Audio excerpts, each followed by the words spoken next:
Gandang araw guys. Napakain naman tayo sa mga manok nating alaga. Oh. Umulan kagabi. Malakas ang ulan kagabi.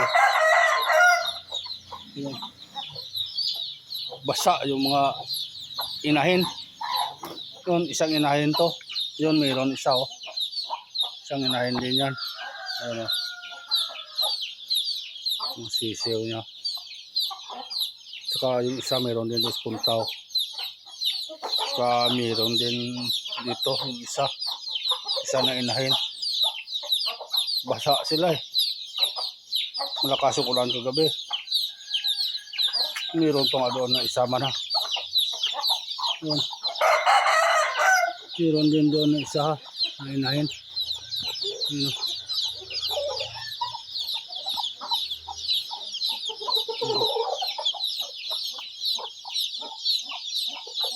Ano?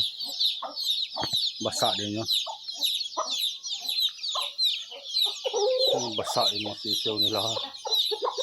Malakas kasi yung ulan kagabi eh. Pati ito.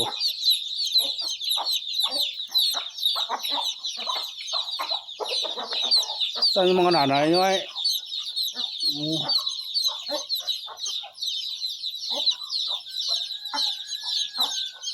Saan mo lang?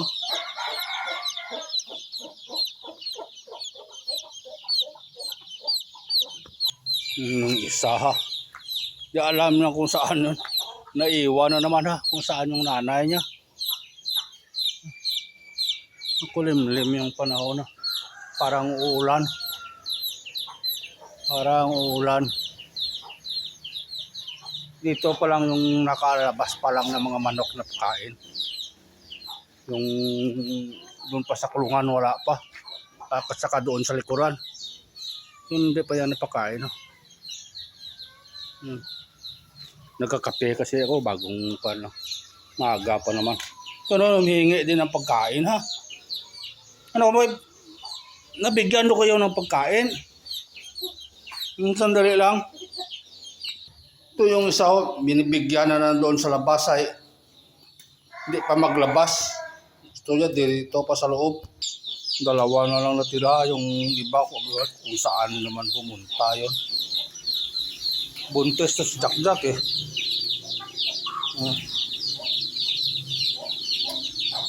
Tingnan mo yung isang ano. Yung mga sisiyo yun, parang di lalapit. Oh. Dami.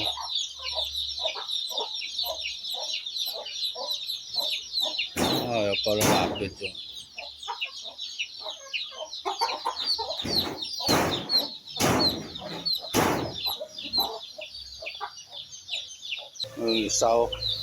Isa na lang natira na sisiyo niya. Ano di mo na pangayo, Hamer? Ha? Sige, banat Jack. Yung kita mo lang. Hindi mo yung maubos yung peds mo, hay. Oh.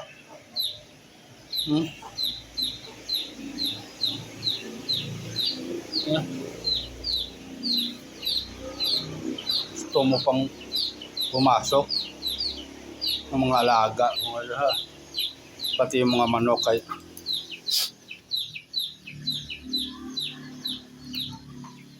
pati yung mga manok. Ganitong ganap pag araw-araw guys. Ito kape ha. Kape. Basa yung mga manok kaya maaga pa sila humingi ng pagkain. Umulan kasi gabi. Lakas ng ulan. Eh doon lang naman may mga sa labas ng gabi kasi naka-brooder yung mga manok. Kaya nabasa sila. Nagkakape sumaga, rotasyon ng buhay. Ganito lang araw-araw. Sa hapon, kain naman. Oh, Amer, ano ka? Ano nulat mo? Hindi.